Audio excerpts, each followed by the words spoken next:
there, this is Allison with Let's Go Travel Tips. Today is Wednesday, it is June 15th, and we have lots of updates today and things to talk about with cruising, as well as I wanted to let you know, just as a window to our world here, we are having a little bit of technical trouble. My camera that I always film our videos on is having trouble, and so I am sorry that everything just looks a little bit different and perhaps the sound isn't quite as good, but please bear with us as we try to get everything taken care of and moving like normal again. So first of all, I want to welcome all of our Let's Go family members and everyone who is new.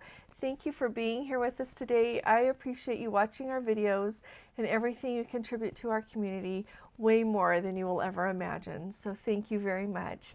If you haven't subscribed yet, will you please subscribe to our channel? I think you're going to love being part of this community and staying up to date with everything that you need to know if you're thinking of going on a cruise or just like to visit about traveling and have a wonderful community to associate in. So first of all, I've got a couple of updates from yesterday. And yesterday you might recall that I told you all about the new sweepstakes that Princess is running, and one of you was so cute to ask, well, if we win that Portia, do we have to pay the taxes or will Princess pay the taxes? Well, we looked and you will have to pay the taxes. It seems like that's always what happens with sweepstakes or anything where you are responsible for the taxes. But that would be a nice problem to have, huh? To actually win. So like I said, if any of you win that fancy Porsche, just let us all know because we want to be excited with you. The other update from yesterday, you might recall there's a story about how Delta gave passengers who had had their flights canceled and everything was delayed, they gave them 10,000 Sky Miles just to help try to do their best to make a bad situation better for their passengers. Well, you know what? I heard from several of you from Alaska Airlines, from Southwest Airlines, that you had been treated much the same way. And so I would say if you have something come up, like for example, one of our Let's Go family members, you maybe saw in the comments, but their son got sick and so they called the airlines and said, you know what, we're not going to fly because he's ill, but we wanted to let you know that we won't be there on the flights. And they were so kind, gave the money back, did credit their flights back to them, and they weren't required to do that, and they did it. And the same thing with Southwest. They went out of their way to make everything right too. And so if you ever have a situation that you're not really pleased at all with the service that you get, I would say call and ask, or at least let them know what's going on, and you might be surprised at what you get. You might not get anything, but at the same time you might. And then finally, we had a Let's Go family member contact us that they have been through a long ordeal with Princess. They were quarantined on this ship when they were doing a transatlantic and ended up having to stay on. Anyway, a long story, and they finally have everything straightened out with Princess. Princess gave them a generous future cruise credit for the days that they missed as well. And so I would say we had another Let's Go family member say that they were quarantined and have not gotten anything back from Princess. So I would say, you know what, don't give up. Keep calling, keep trying to get through to them so that you can hopefully get the future cruise credit and everything covered that you need. So I just wanted to put that out there. Don't give up. Now, for today, the things that I wanted to let you know about is it sounds like Princess is maybe shuffling around some ships. So I know about 3 of them. So first of all, one of our Let's Go family members let us know that they were booked on the Crown Princess to go to Alaska in 2023, and that has been switched to a sailing on the Royal Princess. Our Let's Go family member, Chad, just yesterday, they booked a cruise to go to New England next year in the fall of 2023 on the Regal Princess, and he said that literally within 20 minutes of booking it, they received a voyage redeployment email from Princess letting them know that their itinerary would now be served by the Emerald Princess, and they would receive a new cabin assignment by July 16th. And I would hope, Chad, if you're not happy with that assignment, you just call them and let them know what you want. And then finally, we had a Let's Go family member on our Facebook group say that they were booked in 2023 to go to Great Britain with the Orkney Islands. They were planning to go on the Emerald Princess, is how that was sold, and it has been changed to the Regal Princess. And sadly, they said gone is their coveted aft suite. So I don't like, I'll just say it, I don't like that they're rearranging ships and taking away specific cabins that people book for a reason. I understand that completely, and I think it's really important. And so I hope that somebody can, I don't know if our Let's Go family member that mentioned this on the Facebook group can call and see what they can get. Ask if you can have an upgrade just due to the fact that they took away your aft suite. And so anyway, I find it really interesting, and Chad pointed out that they are still selling on the Princess website the cruise that they just booked. They're still showing it going on the Regal, even though within 20 minutes they got that email saying it would be served by the Emerald. So it'll be interesting to see if all of you would let me know any changes that are going on with your cruises as well. I'm trying to think of what we've got booked in 2023. We've got the one on the Island Princess at the end of June that goes to the Baltics. That's all we firmly got booked at this point. We're going to book some more with Princess next year, but we haven't heard of any change on that particular cruise, but I would love to hear from all of you, and we'll figure out what's going on here. So the next thing that I wanted to talk to you all about is a couple of updates from people. So first of all, we've got Let's Go family members. John and Jackie are cruising on the Emerald Princess right now to the British Isles, and they said everything is going great on that cruise. So I am really happy to hear that. We also have Let's Go family members that just boarded the Island Princess to go up to Norway, and he gave me quite a lengthy update here. So let me tell you, he said that on the Island Princess for that cruise to Norway right now, that they are asking people to please wear their masks indoors, but he said that compliance is not 100%.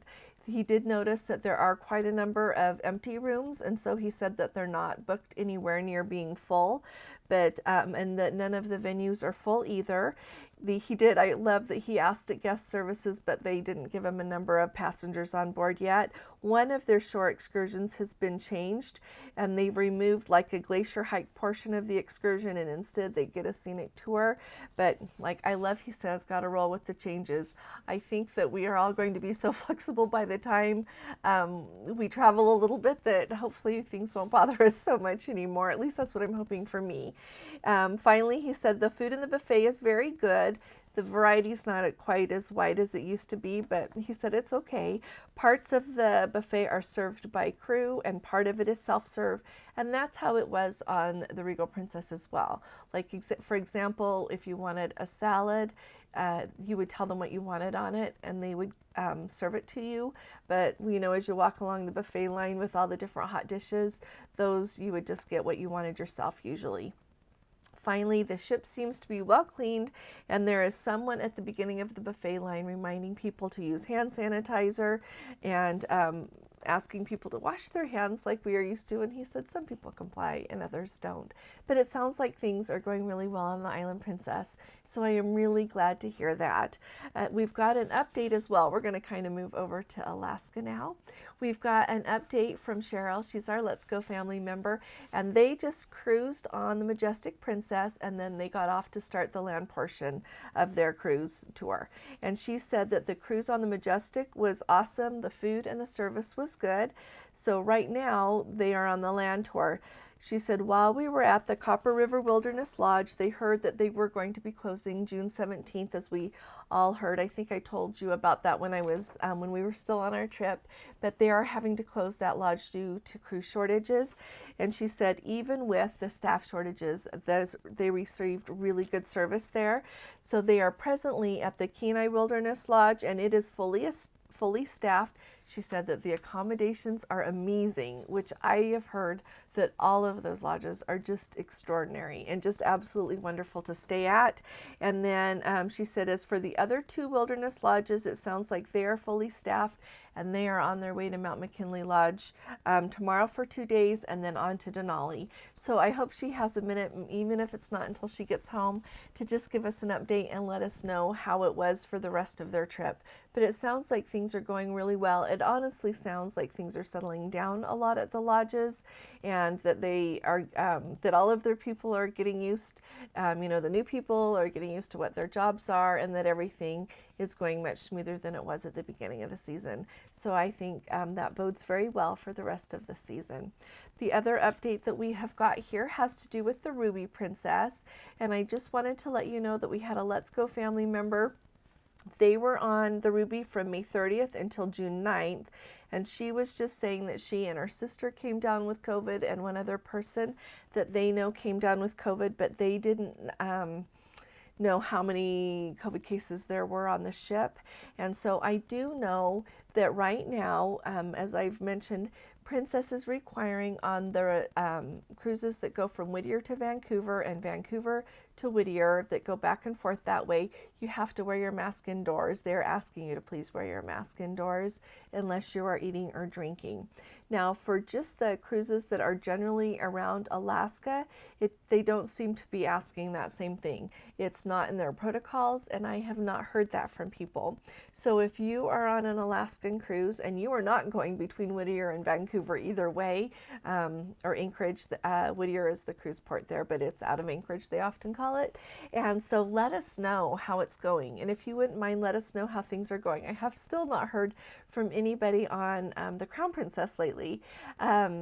So let me know about that. And then also our Let's Go family member, Jennifer, was so kind. So they have a Holland America cruise booked to Alaska, and they just received just barely an update. So they're going on a cruise tour. Sorry about that.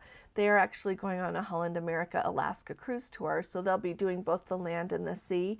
And it is just, it says, we advise you as an update that they do have the onboard masking policy on their voyage. And so I checked the Holland America protocols because, as you know, I'm really keeping an eye. And their protocols are the same as Princess's, in that if you are sailing between Whittier and Vancouver, you're going to have to wear a mask when you are indoors, except for when you're eating or drinking. At least they ask you to please do that.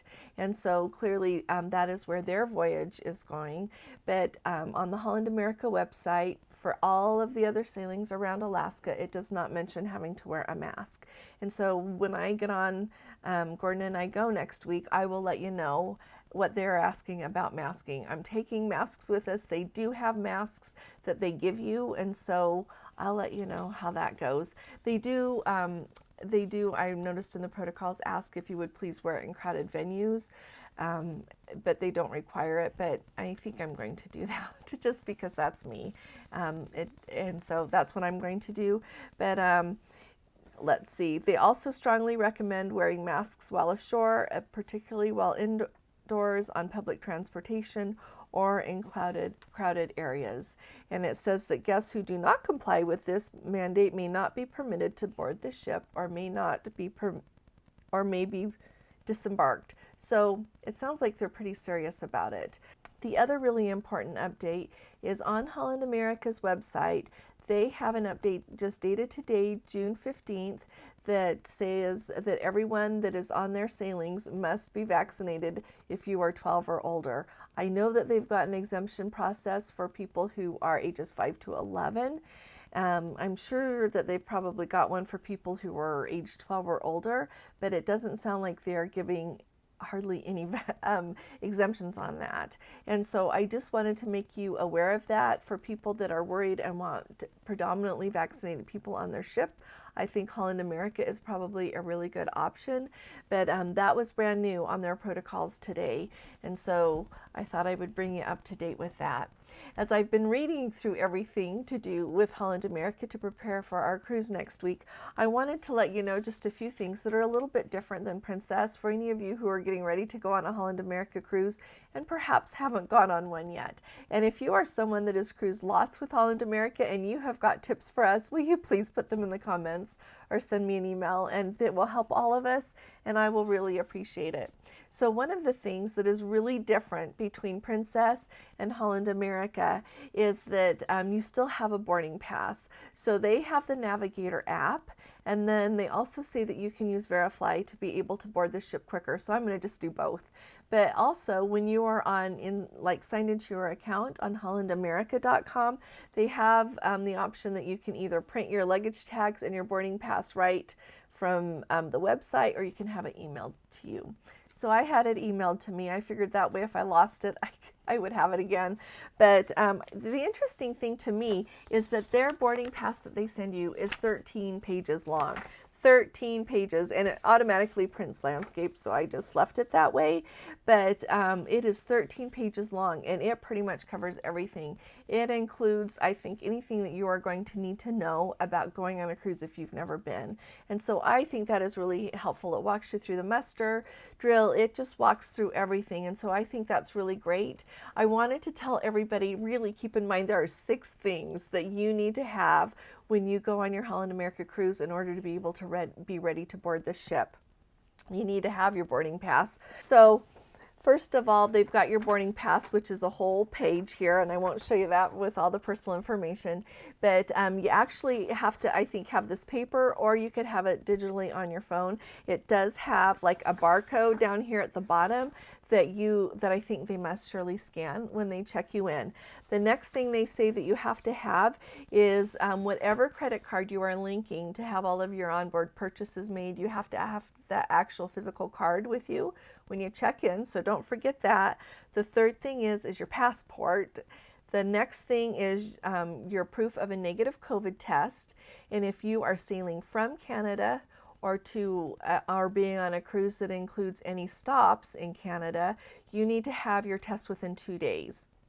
And if you are sailing on Holland America and you are not going, well, I won't even worry about that right now. Let's just stick with Alaska right now. So if you are sailing and you're going to be stopping in Alaska or sailing from Alaska, you've got to have your test within 2 days. Otherwise, you get 3 days.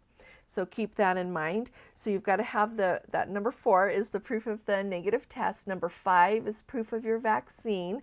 And then number 6 is the ArriveCan app. You have to do that and have that digital receipt ready to go. I also wanted to let you know, I mentioned that we signed up to take the shuttle from SeaTac up to the port in Vancouver, and it says that everyone who is going to do that needs to be to SeaTac Airport ready to go no later than 9:30 in the morning. And I just thought, I'm a first-time cruiser with Holland America, and they assign your boarding time, and we sail at 4 o'clock, and our boarding time is not until 2:20. And so it'll be really interesting to me to see if we actually get on the ship any sooner. I really kind of hope we do, because we're going to have to do the muster and that kind of thing. And then also, I wanted to get up to do a sail away so I could show you all Vancouver. I thought that would be really fun. So put June 25th on your calendar at 4 p.m. Eastern time, Pacific time, and you can see the sail away with us. I thought that would be really fun. So where was I? So our boarding time is at 2:20, and I'll let you all know how that goes. But I just wanted to give you an idea of some of the things that you've got to have and be ready to do. The other thing that I wanted to tell you here really quick is I mentioned that I was really excited about one of the excursions, and so I wanted to tell you what I picked. And Gordon, he's a love. He just lets me pick. If there's ever anything he really wants to do, though, he does speak up and tell me. But ours is titled Tracy Arm Fjord and the Glacier Explorer, and I'm so excited because they, so like on the morning that you go to Juneau, you do some scenic cruising right in Tracy Arm Fjord, and then it's like at 9 in the morning, I think, and then you get to Juneau at 1 o'clock and you're there until 10 p.m. And so it says, listen to this, you guys, it says, your adventure begins as you board a luxurious high-speed catamaran transferring directly from your cruise ship to that catamaran. And then it's one of those big ones, that has the huge windows as well as the observation deck on the top and outside. And so it says, as you cruise the Tracy Arm Fjord, the onboard naturalist will provide a wealth of information about the area which naturalist John Muir called one of the most dramatically stunning fjords in southeast Alaska. And I have read all about that, so I'm just so excited to see it. While exploring the length of this ice-carved fjord, you will cruise beneath cliffs that rise 4,000 feet above the jade-colored sea. And you can feel the mist on your face as the vessel maneuvers around a plunging waterfall. There will also be frequent stops to see the wildlife. It just sounds like it's really wonderful. And you get to go see the North and South Sawyer glaciers. And they are, like, it is so far through the fjord, narrow enough that like big cruise ships don't go up there. And so I think this is a once in a lifetime chance, and I'm really excited. So if any of you are going on a cruise to Holland America this year, and you like to see things like that, you might want to take a look at that excursion. Like I said, it's on the day that we're in Juneau and that we're just doing the scenic cruising of Tracy Arm Fjord. So I will take you all with us when we go and show you what it's like. I don't think we can do a live from there because I don't think the internet will be good enough, but we'll video so that we can show you. We're really excited about this. So this is kind of everything I had for you today. I hope that you find it helpful. If any of you have any questions, just put them in the comments below and we'll do our best to answer. And also I wanted to once again ask, if you are on a cruise ship or on a land tour to do with a cruise tour, we would love to hear from you about how everything is going, and it just helps all of us know what to expect, and everyone here likes to be in the know. If you haven't joined our Facebook group yet, just go find us over on Facebook. It's Let's Go Travel Tips, and you just request to join, and Gordon will just admit you right in, and we'd love to have you with us. We have the most wonderful group of people assembled on YouTube or Facebook, and it's pretty remarkable, but you all are remarkable, so thank you. If you appreciate these updates, would you please give this video a thumbs up? I'll be talking to you all again really soon. You all take really good care. God bless you. Love you. Bye-bye.